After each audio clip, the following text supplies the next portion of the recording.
So, hi guys, welcome to Cricket Caviar. And India stands on the brink of history.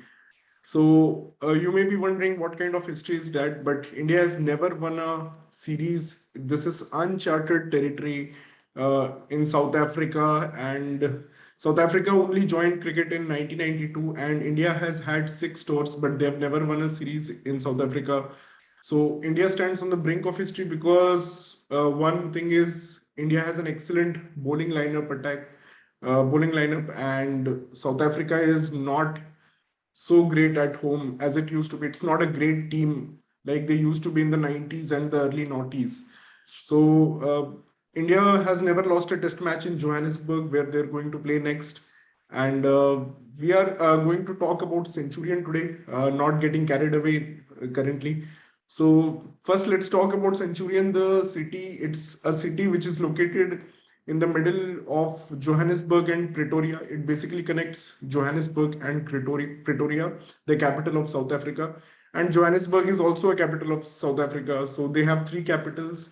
And Centurion is a city which gets its name from the ground itself, because the ground used to be called Centurion Park and now it's called Supersport Park. Supersport is basically the official broadcaster. It's a sports channel in South Africa. So the town gets its name from Centurion Park, where the match was held. Centurion is called the fortress for South Africa. So we'll discuss why it is called the fortress of South Africa and why this win means a lot for India. So let me just share this. So 21 out of 26 matches have been won by South Africa at Centurion. There have been only two losses. Now, let us talk about those two losses and how they came at Centurion. One loss, there was 3 days of rain. So Centurion is it is near to the mountains, so there is a lot of rain. So it was decided between Hansi Cronje was the captain that time, and Nasser Hussain. Both of them decided that they will play a one-inning shootout, which led to South Africa declaring for 247 and England chasing down 248. And it was after this match that allegations of match fixing was leveled on Hansi Cronje, and he was found guilty also. He was continuously in touch of bookies, with the bookies during this match, and this was a controversial loss and not maybe a legitimate loss as per se. The other loss that came was Mitchell Johnson taking 12 wickets in 2012 series, which Australia dominated uh, after losing to South Africa at home. They also beat South Africa away. So Mitchell Johnson took 12 wickets in this test. So these are the only two losses. In 97, Australia also at peak of its power with Matthew Hayden, the Wars, they also could not score a win in South Africa. In fact, South Africa kept the series decider match, the third test, in Centurion so that they can get the advantage. The team of Brian Lara and Courtney Walsh also went down at South Africa. The fifth test was at Centurion, and they went down 5-0. So Alan Donald has had quite a great time in Centurion. So has Vernon Philander. Uh, like we mentioned in the preview, the key to success at Centurion is bowling outside the off channel, the corridor of uncertainty. Testing the batsman's technique outside off stump. That has been the key at Centurion. So India's record at Centurion has been very bad till now, and there was a big controversial series in 2001 where Mike Dennis accused a lot of Indian players for ball tampering, and the series had to be, uh, cut down. The series was cancelled, but India insisted on playing with the banned players, and the test match was deemed unofficial, and that unofficial match was held in Centurion, and India actually lost it by an innings. So India has a so every team has had a very bad record in Centurion, and this is rightly called South Africa's fortress. This is not as big as fortress as Gabba is, because Gabba hosts a test match every year, but Centurion gets ignored a lot of the seasons because it is not one of the prime venues, prime test venues in South Africa, which are Johannesburg, Cape Town, and also Durban. So Durban has now been scrapped off because it has seen low turnouts, low attendance. So Centurion has taken the place. The Boxing Day tradition, which was earlier the Durban Test, has now moved to Centurion Test. So recently, also, Centurion is famous for big innings, big first innings scores by South African batsmen. Gary Kirsten, Herschel Gibbs, all these batsmen have had a very good time in Centurion. Jack Scalise, Hashim Amla, they have scored big runs. They have scored 600, 500 first innings total and just consumed the other team by an innings. So they also beat Pakistan here in 2006 despite Mohammad Asif's brilliant spell. And in 2010, Sachin's 50th Test 100 was also not enough to stop South Africa at Centurion, where he had a 150 run partnership with MS Dhoni. Uh, in the 2018 Test series, it was quite interesting. It was neck to neck until actually Virat Kohli played a superb knock of 153 at Centurion, and it was only ABD playing a knock of 85 that made a difference. And Lungi Ngidi, who was making his Test debut in 2018, had the final laugh, and India were bowled out, chasing a low total.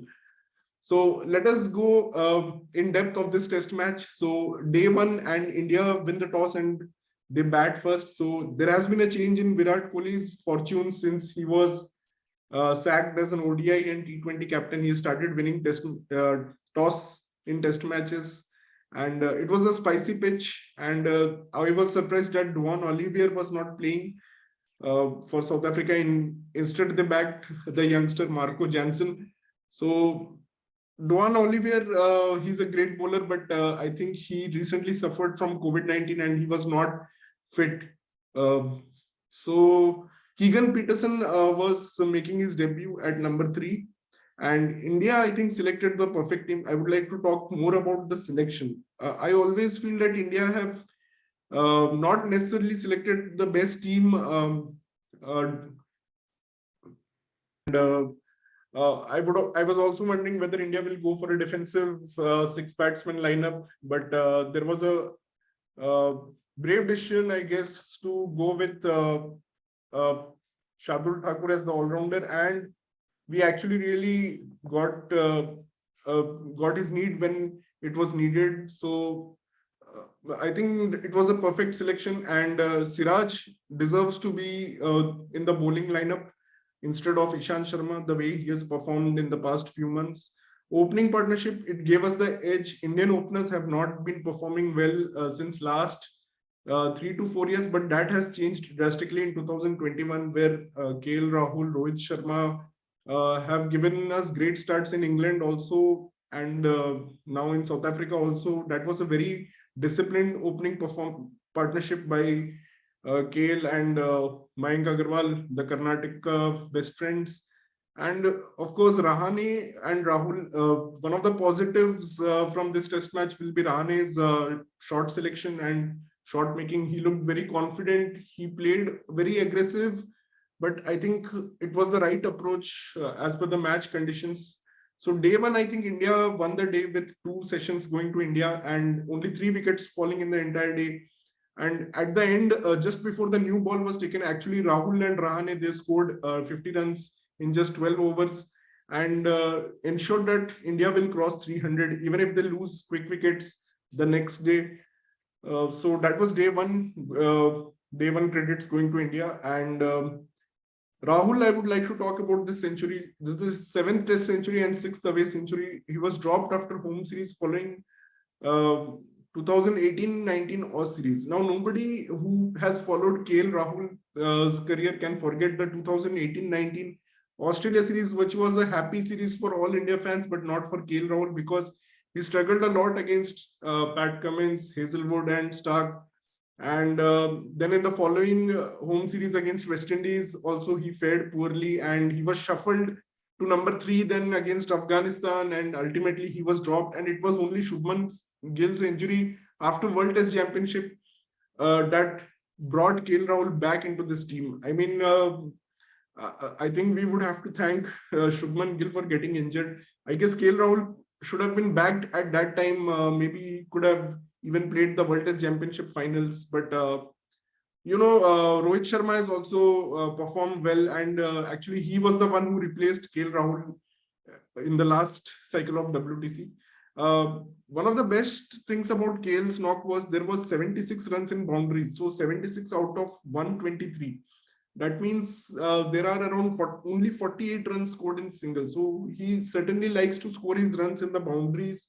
He doesn't rotate strike much, but he played 260 balls. So if you count 18 boundaries and maybe 50 singles, still it's only 68 balls. And he played 200 dot balls. I think he's a very good lever of the ball.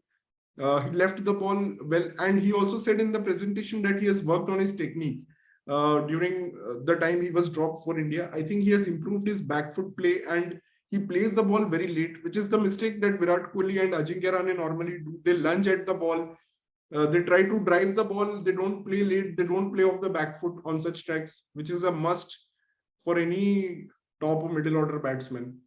So day two was washed out, and I was really fearing whether India could win this test match, but there was a blessing in disguise in terms of India's collapse. So I have given this session to South Africa. I think every expert has given this session to South Africa, but I think India won all the three sessions that day because that collapse was a blessing in disguise. There was no resistance offered, and India just collapsed to 327, losing all the 7 wickets in just a very short spell. Brilliant bowling by Lungi and Giddy. Then there was Shami. Now coming to Shami's, he has taken 8 wickets out of the 20 wickets in this match, and that was a brilliant performance. Shami has been criticized a lot lately for his bowling in T20 and ODI, but I have always regarded him as a very good test bowler. He was unlucky to miss out on the Australia tour. He got a finger injury in Adelaide, and India had to depend on other bowlers from from the bench strength to take the wickets. But he was just brilliant here. I mean, exactly what we discussed in the preview. Centurion needs you to test the batsman outside off stump, and if you see all the wickets of Mohammad Shami, all were pitched on the same length and on the same line. So one problem with Shami is sometimes he blows hot and cold. He bowls a lot of short balls. He will give you some easy boundaries. He will concede runs at a fast pace. But here he just picked up the line and length perfectly, and he was testing the batsman at that off stump channel, corridor of uncertainty. And all the wickets which are bowled are also inside edge. Batsman playing cover drive or straight drive, and inside edge. Batsman trying to leave, getting inside edge. Batsman getting caught behind. So that's how Shami has taken all the 8 wickets. If you see the footage, the wicket that I'll remember for a long time was the perfect ball to Markram. Actually, Markram played the shot very early, and Shami has the perfect wrist position. The seam holds upright when he releases the ball, and just moved a little, and it was brilliant, crashing into the off stumps. And I think the ball slowed down a little bit. And one more highlight was Bumrah got injured, but Shardul. So this is where Shardul got utilized. I think he picked the crucial wicket of Quinton de Kock in absence of Bumrah. Bumrah had a slight struggle with the ankle after he fell down. Day four, coming to day four, this sounds weird that South Africa has won the day, but again, I think India, where everything happened in favor of India. I think whatever happened, it happened for the good, and it happened for India. There were thunderstorm forecast on day 5, and there was a very slow start by India. 63 runs scored in the opening session with Rahul and Pujara delaying the inevitable, because I was thinking, let us score some quick runs and declare, but that did not happen. But Rahane and Pant, they attacked very well actually. Rahane 20 of 23 balls, went for some big shots. Pant 34 of 34 balls. So they scored around 54 in just 60 balls. So that was great. And at the end of the day, Bumrah was the game changer. I mean, getting the sticky wicket of Maharaj. I think Maharaj is the most irritating batsman. He has scored some 50s in India also. He plays spin well. He's a very good day 5 player. And I was just wishing that if someone can get Maharaj on day 4 itself, and Bumrah bowled the perfect Yorker from his IPL repertoire, and he just got the wicket of Maharaj. Also, the wicket of Rassi Van Dusen was very crucial. Going into day 5, we knew that Elgar and Quinton de Kock were going to be big wickets. Uh, Ultimately, they all perished, and Bavuma was left standing alone. One of his best innings, because I always believe that Bavuma is not a great test batsman. His last century actually came in 2016, and Sean Pollock also, tongue in cheek pointed out that Bavuma it was actually Bavuma's best test match, this match, because he's never had a better test match. Actually, there is some talk that he's only here because of the anti-apartheid quota systems that have been placed. So Bumrah, Siraj, Shami were all brilliant, and terrible shot selection from Quinton de Kock, who just did exactly of what Virat Kohli does. So Virat Kohli goes driving the full ball wide outside of stump, and Quinton de Kock actually tries to cut. He expects the ball to bounce more and climb onto him, and he cuts the very full balls. And he got both time he got out similarly, once by Bumrah and once by no one by once by Shardul and once by Siraj. Ashwin finally wrapped up the tail. I would not discredit him. It was a crucial wicket of Rabada, who can spend long hours at the crease, but 38 wickets taken by pacers. Centurion is never a spinner's pitch, and good performance by Ashwin also to take those 2 wickets at the end. So anyway, I think all teams have now to they now play a spinner just for keeping the over rate up, because there are fines and points deduction in the WTC table. So everyone plays the spinner now. So Ashwin has to be there. This is the overall session pie. Uh, India winning more than 75% of the test match convincingly. What are the stats? Asian team to win a test match at Centurion. This was the 3rd loss for South Africa. Kohli has now won 40 tests and he's in company of the great captains like Steve Waugh, Graham Smith, and Ponting. So kudos to Kohli. He has been a great captain. He has revived the fast bowling in India. I mean, he has not. It was never there, but he has found great set of fast bowlers who are helping him win. And bowling ultimately wins you test matches, because you have to take 20 wickets, no matter how good your batting is. And it has been almost proved that you don't need actually all your batsmen firing to win test matches if your all bowlers are firing. So that has been a totally different approach from the traditional Indian approach. And India is the only team to win in WACA, GABA, and Centurion. GABA and Centurion both coming this year, and WACA in 2008 at Perth. So India could become the second Asian team to win series in South Africa after Sri Lanka. So now let us come to some points of discussion. India has never lost a test match in Johannesburg in the 6 tours. So it's a wicket that is a good batting track, and India favors, and it has good bounce, something for the spinners also. As South Africa are going to be without Quinton de Kock, who is going for personal reasons, and India should play the same 11. Here, something changed after the 3rd test in Leeds, which India lost in the England tour. That Ishant Sharma was dropped after that, and Siraj came permanently back into the team. And Jadeja is a very good all-rounder. I mean, he's very skilled, but I feel in tests we should always have overseas.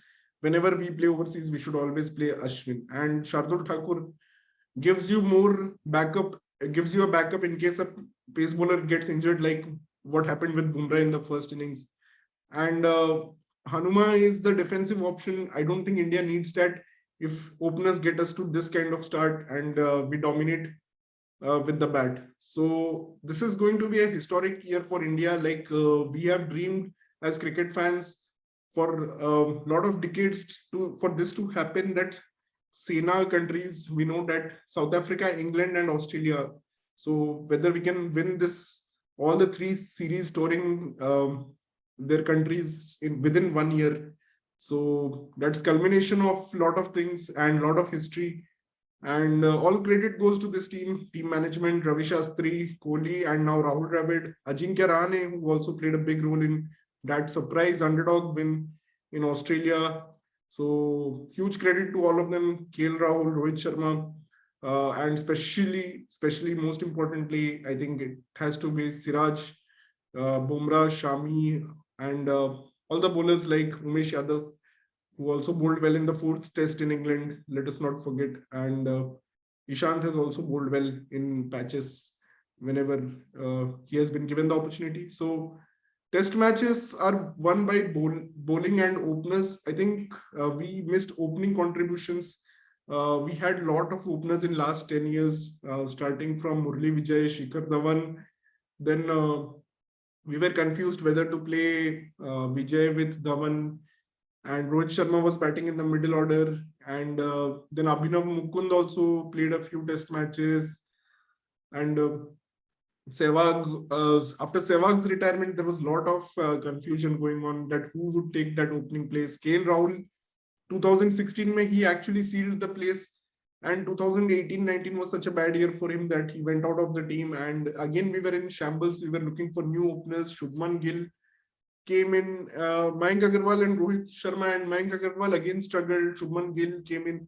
In fact, Mayank was so good in the home series and even in the one of the away series, but still he lost his place, and there was total confusion. But I think even now, if you see Rohit Sharma comes back, we don't know. Like Mayank, I guess has to take the, you know, he has to sit out. But yeah, so opening has improved a lot, and that is one of the reasons India have started winning finally this year. Because in the last 6 to 7 years, there were no good starts given by the openers, and finally we are having some good starts. And even if the middle order is failing, Kohli, Pujara, Rahane are having the most difficult times of their career, but we are still able to win because bowlers and openers are keeping. And this has been philosophy for many teams. If you see Australia, not necessarily always depended. Australia in their prime in the 90s and the noughties, they did not depend on middle order batsmen because Hayden and Langer were doing the job so often, and they had good tail, long tail. Adam Gilchrist and others, Jason Gillespie batting. So they used to score enough on the board, and then they had the dream bowling lineup, and they used to get the opposition out cheaply. Shardul Thakur is yet to lose a test match, so I think he's the lucky charm. I think he has that some X factor. He has a funny knack of taking wickets out of nowhere. So I think India should play him always in every format. So that is just my thinking. Uh, so that's it from my side. So looking forward to the Joburg test, and hope uh, we make history. That's it. Bye, guys.